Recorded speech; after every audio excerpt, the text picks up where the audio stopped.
തൃശൂർ കുന്നംകുളം നഗരത്തിലെ വ്യാപാര സ്ഥാപനങ്ങളിൽ മോഷണ പരമ്പര. 3 വ്യാപാര സ്ഥാപനങ്ങളിൽ നിന്നും പണം കവർന്ന മോഷ്ടാവ് 4 വ്യാപാര സ്ഥാപനങ്ങളിൽ മോഷണ ശ്രമവും നടത്തി. ഇന്ന് പുലർച്ചെയായിരുന്നു സംഭവം.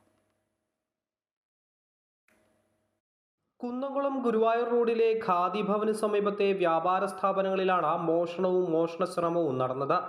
ജനസേവാ കേന്ദ്രത്തിൽ നിന്ന് 3000 രൂപയും CV സ്റ്റോറിൽ നിന്ന് 3400 രൂപയും രാഗം വാച്ചുകടയിൽ നിന്ന് 500 രൂപയും മോഷ്ടാവ് കവർന്നു. Sibin stationery, MS vision world, MS kitchen world തുടങ്ങി 4ഓളം വ്യാപാര സ്ഥാപനങ്ങളിൽ മോഷണ ശ്രമവും നടത്തി. സ്ഥാപനങ്ങളുടെ പൂട്ട് തകർത്താണ് അകത്ത് കയറിയിട്ടുള്ളത്. ക്യാഷ് കൗണ്ടറിലെ പെട്ടിയിൽ ബാക്കി നൽകുന്നതിനായി ചില്ലറയായി സൂക്ഷിച്ച തുകയാണ് കവർന്നത്. ഇന്ന് പുലർച്ചെ 1 മണിക്കും 4 മണിക്കും ഇടയിലാണ് മോഷണം നടന്നത്. മോഷ്ടാവ് ജനസേവാ കേന്ദ്രത്തിലെ CCTV ക്യാമറയും തകർത്തിട്ടുണ്ട്. മേഖലയിലെ CCTV ക്യാമറകൾ കേന്ദ്രീകരിച്ച് കുന്നംകുളം പോലീസ് അന്വേഷണം ആരംഭിച്ചു. അമൃത ന്യൂസ്, തൃശൂർ.